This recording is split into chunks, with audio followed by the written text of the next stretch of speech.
Not everything that's happened to you in your life is your fault, but whatever it is that you have, it is your responsibility to work through. If I'm going to feel the feelings of fear, why don't I also just try feeling the feelings of success and getting there? Like, what do people want from me? And I was like, it's almost all like tips and tricks to understand yourself to take action. Because everybody who's listening to a podcast has the awareness of, I want to improve, I want to get better, I want something different, but how do I do it? And so I started saying, okay, if taking action is what the book's going to be about, like, why don't people take action in the first place? And one of the things that pops up for people is fear. Like there's some sort of fear that pops up for them. And I had a conversation with one of my friends who went and lived in the tribe with a tribe, a native Brazilian tribe in the middle of Brazil. And so he had to fly into a town, he had to hop on a boat and go for 2 days on a boat in the middle of nowhere. And he started talking to me about these things that he called primal fears and intellectual fears. So like a primal fear is pain or death is attached to it. And we don't really come up with too many primal fears in our life nowadays. Intellectual fear is like what we deal with all day long, which is, you know, the fear of rejection, the fear of failure, the fear of not being accepted, the fear of success. We all have these fears, and all of these fears are made up in our minds. And so I was listening to, I'm pretty sure it was Sadhguru I was listening to. And I was like, I put on, and I was driving around in Sedona as I was writing the book. I was there just to try to get my whole mind together. I was by myself writing it. And I was like looking at fears and trying to figure them out. And one thing that he said that like really hit me more than anything else is, okay, I've identified my fears. And the next thing is, well, how do I overcome these fears? And if it's an intellectual fear, the fears that exist in our minds is you can't overcome something that doesn't exist.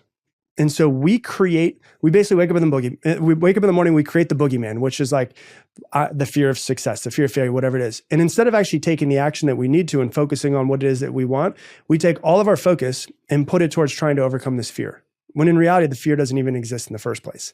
And so I think the biggest thing for most people is like the fear is keeping you from focusing. But there's also like the identity of who you think you are. And one of my favorite things is challenging who I think I am all the time.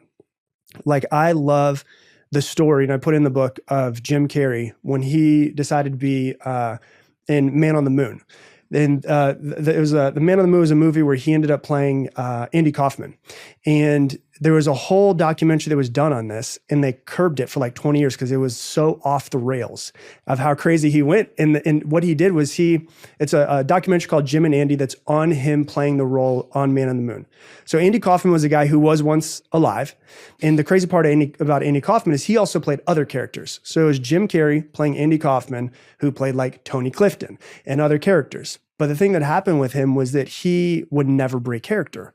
So he was a method actor. So for 4 months, he played as this real life person.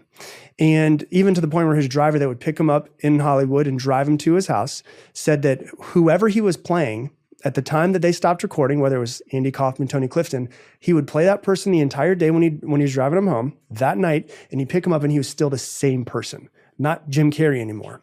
And so what happened was he ended up like, and it gets kind of crazy, where he ends up doing therapy sessions with Andy Kaufman's real daughter and his family to like help them overcome his sudden death.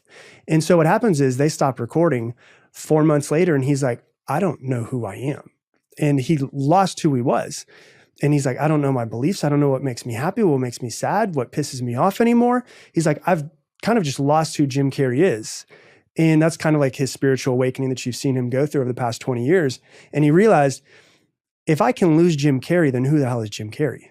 And he realized that Jim Carrey is just basically a character that he's playing all the time that is completely somebody else. And he could just wake up another morning and act like he's somebody else. And so I think that two of the things that really keep us from focusing on stuff is we get really afraid and fearful of making change or judgment or failure and all that. And the other thing is like who we actually truly think we are